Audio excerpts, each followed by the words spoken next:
Hi y'all, I'm going to today show you how to take a notebook cover that you really love but you don't quite love the paper on the inside. Like for example, I found this Kate Spade notebook at Barnes & Noble and I love the cover. This looks just like my cat Lotus and it's super cute, but the paper inside was just not very good quality and I didn't like the lines on it. And then I've got this notebook here, ignore the damage, you'll see why in a minute, from Danica58 on Etsy. And this is Cosmo Air Light paper, 78 GSM, super fountain pen friendly dot grid paper. And so I'm going to show you how to put them together and make it look semi-decent. So this is a standard size traveler's notebook. This Kate Spade book, I can't figure out what it is supposed to be. It is not any standard size notebook. So as you're going to see here, there is definitely going to be a gap. And if you're able to find notebooks that are the same size, you won't have this gap, but I love this cover and I love this paper, so I'm going to make it work. So I had already tried this out and I tried to put the notebook in the middle so that it wasn't so obvious that it wasn't the right size, and I didn't like how it turned out. So I'm going to restart and I'm going to show you how to make it look all right. So the things that you'll need are a ruler, scissors, some super glue, or I've got instant cyanoacrylate adhesive, and then something to mark with. I'm just going to grab like a Sharpie or some kind of marker. And because I've already ripped up this cover and this cover, I'm also going to have some scrapbook paper that I like. I think I'm going to stick with the cat theme, but I might choose one of these sparkly papers as well. So I'm going to run into a time lapse and show you what we do. As you can see here, I decided to go with the green sparkles and I'm just cutting it to fit the full size of the back cover. And you'll see here why I don't love that I did this, but you round out the corners and you make sure it fits the whole thing.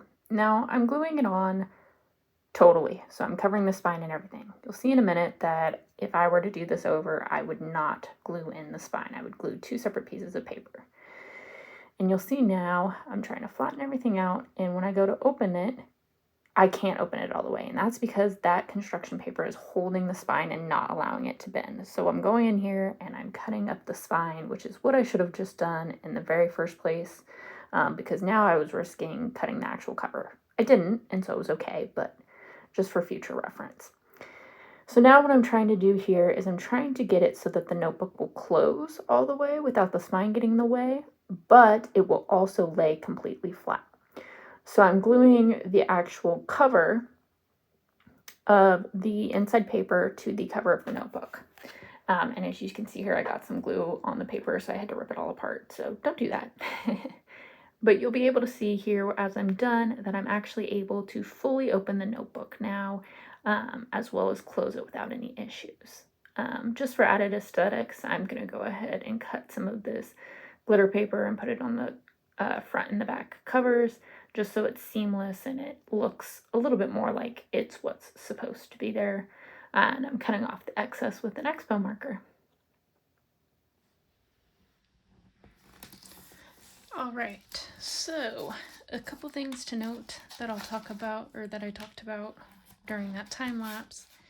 Some of the mistakes made were making one whole sheet of construction paper or scrapbooking paper across the binding here. You want them to be 2 steps different so that you can bend and crease this binding easily. Another mistake I made was when putting the notebook actually in its cover, I slid it around to position it and that got glue on the actual paper. So when you put it in the notebook, you want to put it just flat, straight down. And one other thing to note is that when you go to actually glue the notebook in, you should make sure that it's pretty flat against this binding here and that it closes. Then once it's fully cured, you'll be able to open it and that binding here will be able to crease inward so that you can leave your book flat open.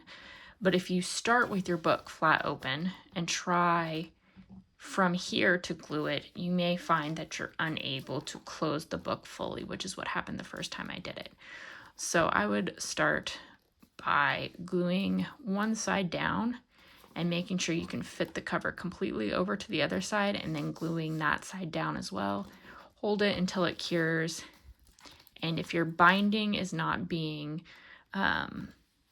held together by construction paper or anything, as long as these two pieces where it actually crimps together on your binding are able to flex and move, you'll be able to lay your book as flat as the original binding allows. And I was trying to decide between, you could see me deciding between a few different cover pieces, and I think choosing a design like this, glitter was a good idea because you can't quite see as blatantly the seam that's holding together the cardboard of this notebook with the backing of this notebook, so it makes it seem a little bit more seamless. So yeah, I guess this is a what not to do tutorial, but you can see things can be pretty forgiving as long as you work quickly before the glue totally cures. You're able to move things around. And so long as when I cut, when you cut anything on the notebook, just make sure you're not actually cutting the binding of either of the notebooks, because that will ruin your notebook. But other than that, things are pretty forgiving. I did get glue on the pages, but I was able to, as you could see on the time lapse, open the pages and get it off. But it would of course be better to just not do that in the first place. But now, as you can see, the notebook lays pretty much flat, just as flat, if not flatter, than the original notebook that came with this Kate Spade cover. When I get to the end of the book, I have a hard surface here to write on. It doesn't dip in or anything like that. And even though this notebook was not a perfect fit, so I've got excess on this end, it still works. Aesthetically, it's not as good as it could, but adding this sparkly green construction paper helped to prevent it from looking too odd. So that is a little tutorial / what not to do when trying to put together your own notebook using a cover that you really like, but perhaps don't like the inside paper, and then some paper you really like where you perhaps don't really love the cover. They don't have to be a perfect fit, and as long as you're flexible, you can create pretty fun stuff. So yeah, thank you for watching.